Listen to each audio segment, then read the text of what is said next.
सो आज मैं सिखाऊंगा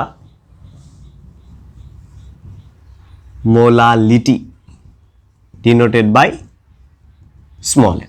अगर आपने लास्ट वीडियो नहीं देखा तो देख लीजिएगा। So this is my second video. So molality denoted by small M. Now molality क्या है? Molality is basically the number of moles of solute present in 1 kg of solvent is called molality. Its unit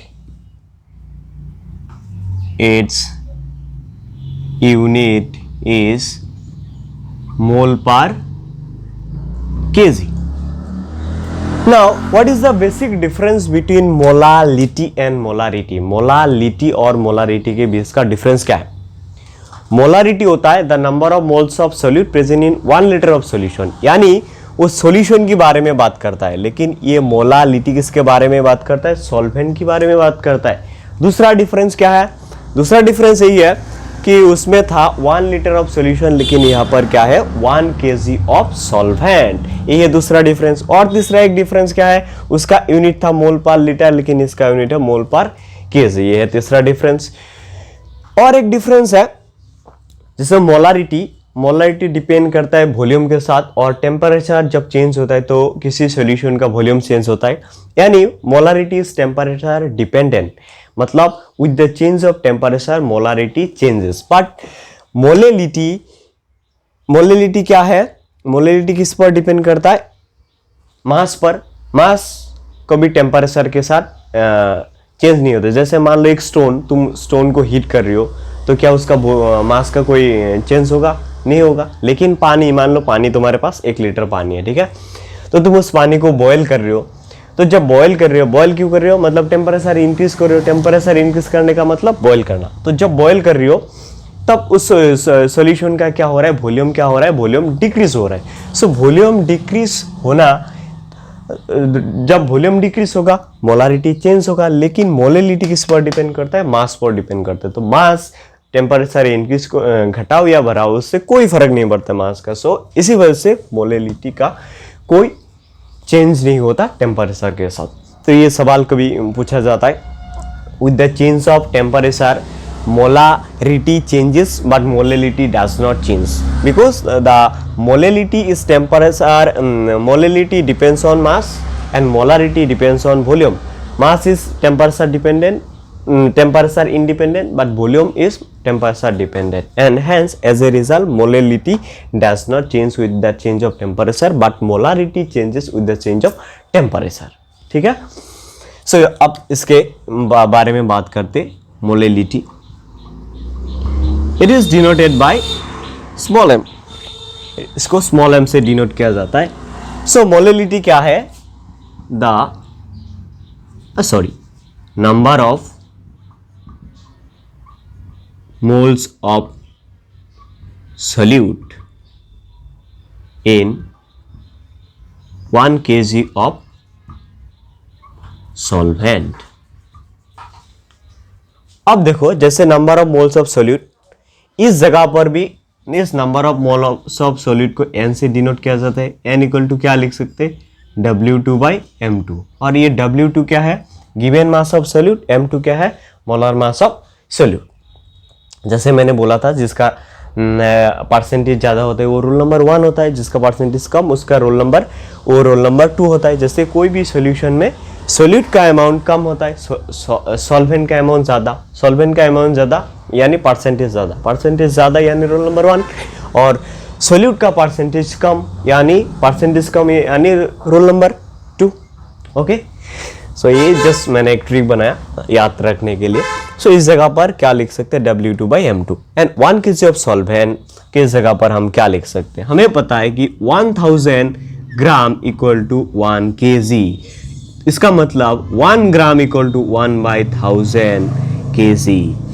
अगर तुम्हारे पास जो solvent है उसका amount मान लो 400 ग्राम है, तो फिर क्या लिखोगे 400 बाई 1000 kg। सो ये जो 400 क्या है, 400 है तुम्हारा गिवन अमाउंट ऑफ सॉल्वेंट।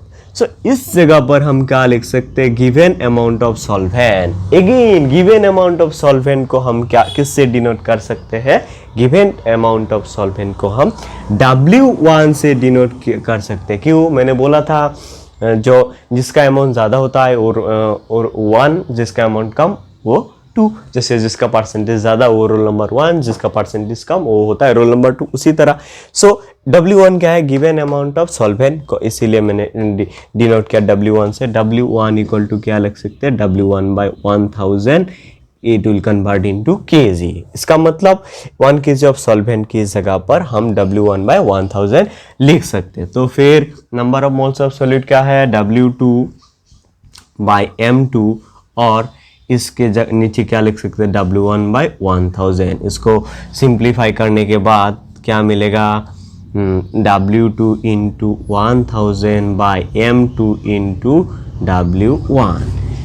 अब एक सवाल, एक प्रॉब्लम सॉल्व कर दे। प्रॉब्लम सॉल्व करके मैं इतना पहले रब कर देता हूँ, इतना रब करके थोड़ा सा एक एग्जाम्पल दे के समझा देता हूँ। छोटा सा एग्जाम्पल लेता हूँ। जैसे ये बीकार है, ठीक है, इस बीकार में पानी है। अब इस पानी में मैंने क्या किया, मैंने 8 ग्राम सोडियम हाइड्रोक्साइड डाला। कितना पानी लिया मैंने, पानी लिया मैंने 100 ml, ठीक है। इधर मैंने पानी लिया 100 ग्राम पानी लिया, ठीक है। अब कोई बोलेगा सर पानी तो ml में होना चाहिए, ग्राम में कैसे, क्योंकि पानी का जो डेंसिटी होता है वो 1 ग्राम पर ml होता है। हमें क्या पता, density equal to mass by volume, ठीक है। अगर मान लो तुमने वॉल्यूम 100 ml लिया, वॉल्यूम अगर 100 ml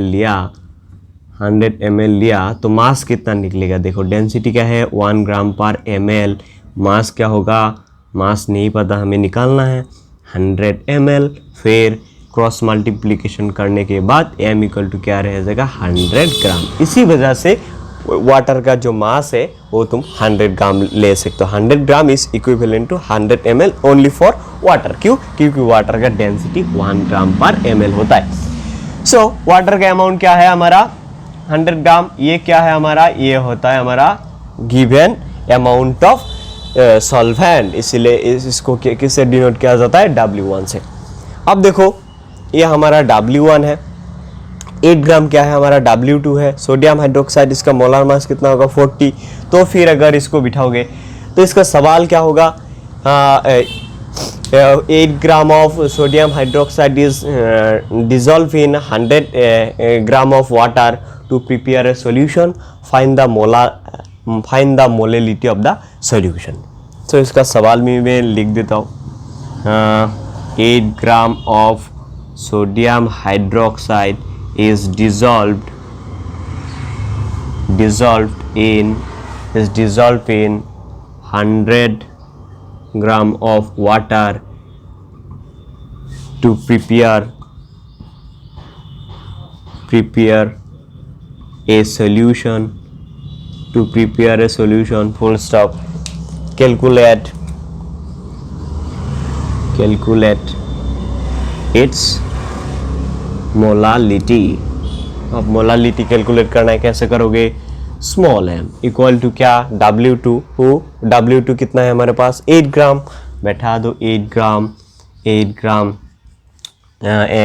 1000 बाई M2 कितना है, M2 होता है 40 ग्राम पर मोल। फिर W1 कितना है, W1 है हमारा 100 ग्राम।